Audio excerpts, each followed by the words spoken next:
Well, I just got done watching The Bride. You could probably already tell from my expression that I had a pretty decent time with this one, but I'm not exactly going to call it a good movie. So, it's based on, as you might expect, The Bride of Frankenstein, but it's a very bizarre movie. I mean, okay, it's not that bizarre. There's a beginning, middle, and end. There are characters who have, like, arcs and stuff. And there's a typical detective story about the crooked cops and the mob in 1930s Chicago and all this stuff. That all is pretty familiar. But, like, boy, but what to say?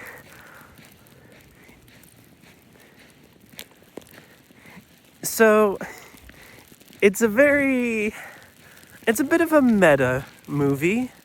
It's got a little bit of that tasty sort of commentary that I like to see. A little bit of, like, external forces affecting the plot, that sort of thing. The whole thing gets kick-started. I don't think this is really a spoiler because it's the beginning of the movie. The whole thing gets kick-started when the ghost of Mary Shelley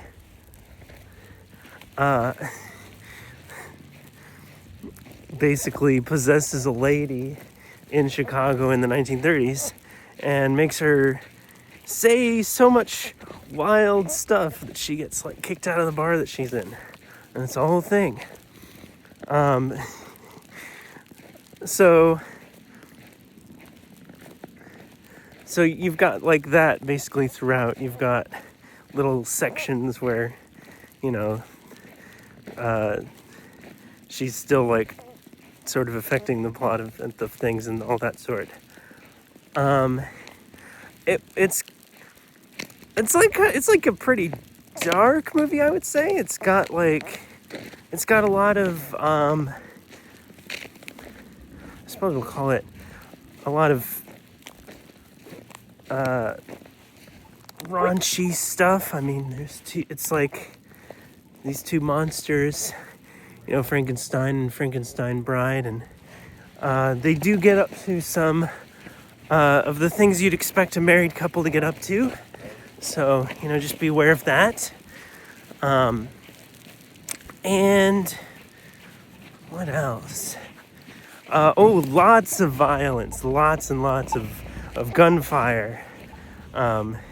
As I mentioned about it being a detective story, so you've got lots of cops firing their guns all over the place. Very bold, very violent stuff. You've got a couple of brutal kills in there as well, from the monster, of course. Let's see. So, yeah, you know, they're on the lam, right? Frankenstein and his bride are on the lam. They're going around the country, trying to avoid the cops and trying to avoid getting shot. We'll see how well that goes for them, huh? But anyways, so, like, in terms of it as a movie, I liked it. I had a good time. It was like, I don't want to say cringe, but it was earnest. It was very earnest in what it was trying to convey. I suppose it succeeded at that. It felt kind of like Cruella. Does that make sense? Like, you know how Cruella is like this attempt to take this character who was very entertaining. It felt like better than that, for the record. It felt like, I don't know, the ideal version of that. Because they tried to make her this great sort of anti-hero type. Whereas there's not quite so much moral... Well, okay, all right, I don't know. But anyways, it feels more deep and complex when the bride does it. What can I say? Um, it feels like they're really trying to make her more than just an accessory to somebody else's story. And they're really trying to focus on what her deal is. And they did that by giving her like a backstory from before she died and got brought back to life. Which I suppose is an interesting enough idea, right? And I thought they did a pretty good job with it. I just kind of like how it's shot and how it's edited. I don't know if I can name a specific... Well, okay, so there's a scene where they're like in a disused swimming pool. And I just love some of the angles they got.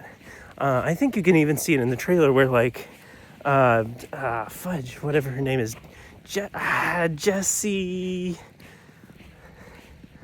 something. Jessica Buckley, is that her name? Anyways, the main lead character, right? She's like lit up. She's glowing in the light in this abandoned swimming pool. It looks great.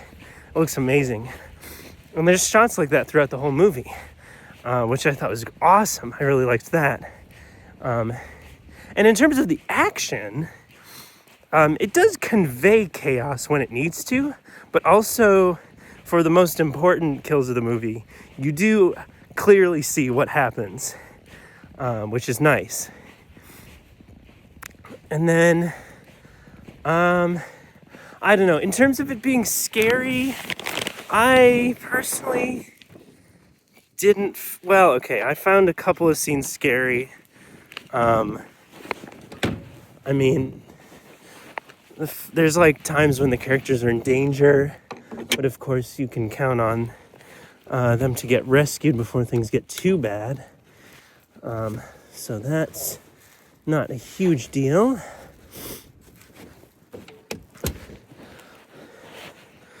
But still worth considering, I guess. But overall, I don't know, it's more of a mystery, I guess.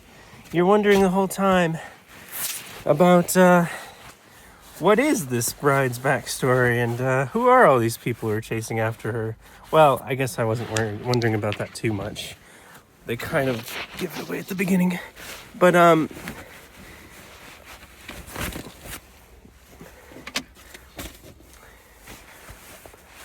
there's a little bit of irony because, of course, she's in the dark. She comes back with memory loss.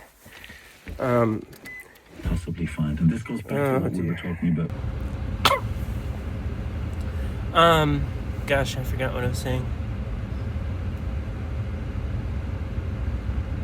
So, overall, would I recommend this movie? If you like the kind of dark, gothic style of film, if you like Christian Bale, because I remember his name, I think it was Jessie Buckley was the co-star, but anyways, yeah, if you like them as actors, or if you like the director, whatever else this gal's done, yeah, you could go see it, but don't go expecting like some sort of art house picture. Like, it's a movie that's got more going on than you would expect, but it's kind of, I don't know, in a lot of places it's so bad it's good. It's just so on the nose in some of the symbolism. I mean, you're really kind of beaten over the head with some of this stuff. Some of this stuff is just so like obvious that you're like, oh, this is crazy. Why are they even saying this in the movie? But you know, it's a good thing to say, I guess. And some of the revolutionary stuff is a little like hilarious because it's like, okay, you know, it's set in the 30s. So how what are the logistics of starting a revolution in the 30s? Can you make just one speech in one room, and then have lots of people copy it? I mean, it might be covered in the papers, I guess, but it's sort of like, it's like, okay, really? it's kind of hyper real, if that makes sense. I mean, you've got people literally coming back from the dead, so it's not like selling itself as some kind of realistic movie or anything like that, but like it very much is hyper real. It's got a couple of musical sequences that I kind of like. It kind of gave me some of that Joker 2 energy, where it's like, yeah, we've got like a musical number. It just sort of happens. But like, I feel like they did it a lot better. They did it bigger, I think, than most of the Joker musical numbers, because like in that movie, it's like a lot of them are just Joaquin Phoenix by himself singing, or like just him and his love interest, Harley Quinn. I think it's Margot Robbie. But like in this thing, you know, you kind of, some of the stuff isn't explained, and it's okay, because, well, it's a Frankenstein, you know, film. It's not supposed to be realistic.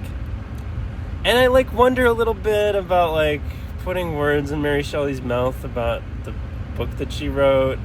I wonder a little bit about that. I'm not sure. I mean, she's been dead for a long time, right? Is there anybody out there who still cares about that? But like, it's it might be a little bit disrespectful to sort of use her as a mouthpiece for what you think of the Frankenstein story and whatnot. Now, I don't know that for a fact. They could have based it on her writings in her diary or something, or letters or whatnot. It could be. So I did spend about maybe 15 minutes reading the Wikipedia article about Mary Shelley to try and see what she thought about Frankenstein. If she was like disappointed in not being noticed for any of the other stuff that she wrote, or if she was trying to make a sequel when she died. You know, she died of a brain tumor, which was making it difficult for her to write later in life. And I found out a lot of cool stuff. I mean, she really traveled the world. She and her husband Percy were kind of like starving artists for a while, just kind of on the lam a little bit, you know, in Europe, just kind of traveling around and trying to get money here and there, trying to get into the will so that they can get the money, and having kids along the way, and having something else, you know, the precursor to having kids. So I could kind of understand how you would read that Wikipedia article and think about and make The Bride about sort of wandering around and being these people who just love the theater and the arts. So I don't think it was completely wasted, but no, I did not figure out if she was kind of resentful of her one big hit, if you will. So I'm really rushing to get everything out there because I just want to go home. It's very late at night. But yeah, you know, I would avoid this movie. Trigger warning for like sexual harassment. Okay, if you have serious problems with that, maybe skip this one, or watch it with some timestamps on hand for you to like close your eyes or skip past it or whatnot. So yeah, just keep an eye out on that. But besides that, I guess we could talk about trailers. Disclosure Day, I think that's the new Steven Spielberg that's coming out. Gosh, I just love the sonic design of the like potentially alien or inhuman creatures. It's really fantastic. I mean, that's an earworm right there. And I'm sure it's that's gonna be funny once the movie comes out and we know what it actually is. But yeah, it looks kind of interesting. I guess I would probably see it. We've got the two sort of rich people on the hunt for poor people movies. I think one of them is called They Will Kill You, and then the other one's called like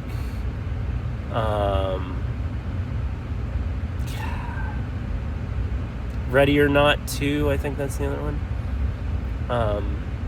There's just, I mean, they probably have about the same amount of blood as this movie, but I don't know what I was thinking when I said this. Ready or Not 2 clearly has like a ton of blood, like so much blood. They had like little extras playing before the movie, and they just bragged about how much fake blood they were using, and they were like, yeah, maybe I'd get some in my eyes, but we used a lot of fake blood, and it was fine. It really helped tie everything together for this movie. They look like they're trying to be a little bit scarier, potentially. Well, okay, so Ready or Not 2 is trying to be campy, but yeah, I don't know. They seem a bit more serious, maybe, and so I might skip those. What else? Yeah, so they had a trailer for Scary Movie because they're doing a reboot of Scary Movie, and it looks just like the scary movies that they used to make back in the day, but with some updated comedy, with some updated tired punchlines. Like, they're still tired punchlines. They're just newer ones. Like, ones from the 20-teens instead of from the aughts. So that looks like a train wreck, and I'm probably not going to see it because, well, why waste time on it, huh? There were it felt like there were a decent number of trailers in front of this. Maybe I just didn't miss them because I showed up at the theater on time. Yeah, I don't know. I mean, if they're not really sticking in my brain, they're not really that great trailers, are they? I suppose that will have to be it. So, do I